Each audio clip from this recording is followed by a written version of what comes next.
रिश्ते हमेशा चंदन की तरह होने चाहिए, चंदन की लकड़ी की तरह होने चाहिए कि उसके कितने भी टुकड़े कर दो, कितने भी टुकड़े आप कर दो, लेकिन वो अपनी खुशबू नहीं छोड़ता। ठीक उसी तरह से आपके रिश्ते भी होने चाहिए।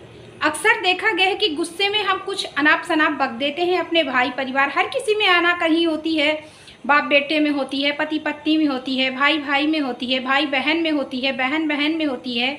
ऐसे बहुत से रिश्ते हैं, या कहना चाहिए कि हर एक रिश्ते पे छोटी मोटी बात तकरार स्वाभाविक बात है। लेकिन इसका मतलब ये नहीं है कि हम गुस्से में कुछ गलत कर दें या कोई अनहोनी कर जाएं। गुस्से में हमें अपने काबू पाना चाहिए, और जिस दिन हम गुस्से पे काबू पा गए उस दिन हमारा हर एक रिश्ता कामयाब रहेगा और सफल व सुजग रहेगा। हर एक रिश्ता चाहे वो किसी का भी हो। ऐसी बात बता रहे, एक बुजुर्ग थे, करीबन 55 के आसपास उनकी उम्र रही होगी। वो सफ़ेद कपड़े पे और धूप से लथपथ उनका चेहरा काला हो चुका था, सीन पसीन कीचड़ से वो थे। पहुँचे एक कोर्ट, वहाँ एक वकील था, बहुत सारा कागज़ पाथर ले जाके उसके ऊपर पटक दिए, बहुत ही गुस्से में। तब वकील साहब बोले कि मैंने आपकी जितनी बात अभी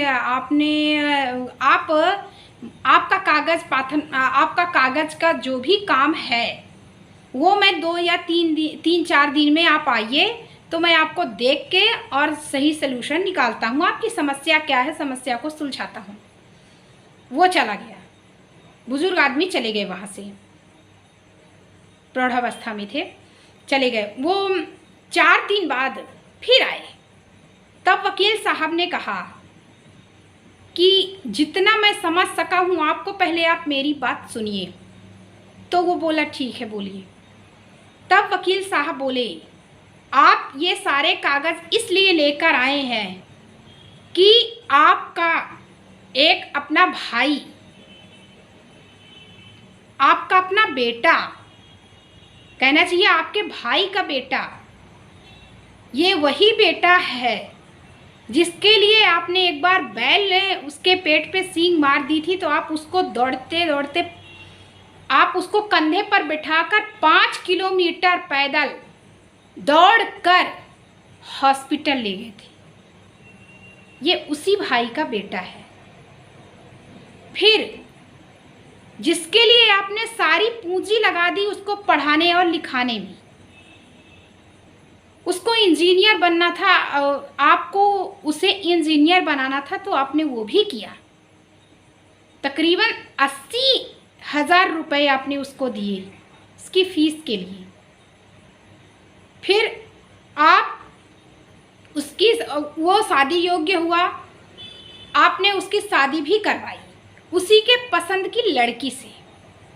फिर वो वही शिफ्ट हो गया शहर में, आपके पास नहीं आया। अचानक एक दिन उसने फ्लैट खरीदा। उस फ्लैट पे उसने आपसे नहीं, उसको पैसे की ज़रूरत थी, लोन वगैरह कुछ ले रखा था, उसको चुकता करना था, जिस वजह से उसने अपने खेती बाड़ी में आपसे हिस्सा मांगा। बस आपको यही बात बुरी लग गई, क्योंकि आपने उसको अपने बेटे समान माना था, बेटा ही माना था और बेटे जैसा ही पढ़ाया था। ना अपने बेटे पे फ़र्क किया, ना उसके बेटे पे फ़र्क किया, तो उसने मुझसे हिस्सा काहे मांगा। आपको इतनी सी बात बुरी लग गई। आप स्टे लेकर आए हैं कि मैं वो जो फ्लैट ले रहा है उस पर स्टे लगवा दूं, उस फ्लैट पे भी हिस्सा ले लूं, बराबरी का हक करूं। आप यही सोच रहे हो। लेकिन आप ये बताओ, आपको आज तक आपने जो उसके लिए किया, तो अगर आपने आज उससे हिस्सा मांगा तो आपका जो किया कराया है वो सब बेकार हो जाएगा, कोई मायने नहीं रखेगा। जिस दिन आपने उससे स्टे लगवा लिया, जिस दिन उससे उसके फ्लैट पे हिस्सा मांग लिया, कोई भी जिस दिन आपने अपनी पढ़ाई की कीमत मांग ली, उसकी पढ़ाई की कोई मतलब नहीं रहेगा आपके पढ़ाने का। तब वो वहाँ से उठे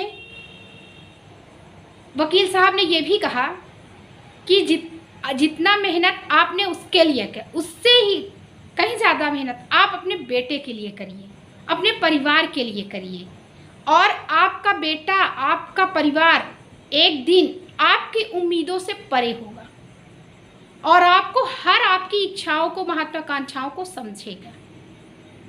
तो वो उठे और वहाँ से चले गए।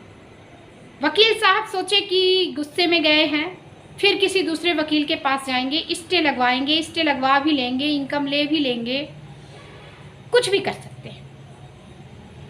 तकरीबन साल 2 साल बाद अचानक साल 2 साल बीत गए। फिर एक दिन वही व्यक्ति, एक उसके साथ बेटा भी था, लेकर मिठाई, हाथ में मिठाई का डिब्बा था, और वकील साहब के पास आए और बोले, ये मिठाई का डिब्बा है, ये मैं आपके लिए लाया हूँ। अगर आप उस दिन हमको नहीं समझाते तो शायद मैं कभी कुछ नहीं कर पाता। ये मेरा बेटा है, मैंने इसे डॉक्टरी पढ़ाई है और अपने ही गांव में अस्पताल खोला है।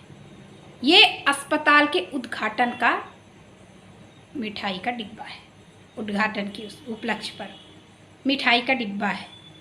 तो मैं आपका जितना धन्यवाद करूं उतना कम है। मेरा बेटा, जो मेरे भाई का बेटा था, उसने भी माफ़ी मांग ली है मुझसे। अब सब हम लोग खुशहाल हैं। तो कहने का मतलब मेरे ये सार है कि हर परिवार में, हर किसी के घर में छोटी मोटी नोक झोंक, छोटी मोटी लड़ाई होती है। ऐसा नहीं है कि कहीं भी किसी भी घर में आप जाओ, किसी भी घर में ऐसा नहीं है कि अनबन ना हो। एक दूसरे से अनबन जरूर है, लेकिन ये अनबन आप खुद दूर कर सकते हो अपने गुस्से पे काबू पाकर। तो कितना भी गुस्सा आपको आए, आप कहीं दूर जाकर एकांत में बैठ लो, थोड़ा सोच लो, समझ लो, क्या पहले था, क्या अब है, क्या गुस्से के बाद था, क्या गुस्से के बाद होगा, क्या गुस्से से पहले था। इन सब पे आप थोड़ा सा गौर करोगे तकरीबन 10 मिनट, तो आपका गुस्सा भी शांत होगा और आपकी सारी समस्याओं का हल भी निकलेगा। तो अपने रिश्ते को चंदन की लकड़ी की तरह बनाएं, हमेशा खेलें और खुशहाल रहें, खुशी से अपना जीवन व्यतीत करें और सब परिवार व्यतीत करें। बस आज इतना ही। फिर मिलते हैं नेक्स्ट वीडियो में नेक्स्ट मोटिवेशन के साथ। तब तक के लिए घर पर रहें।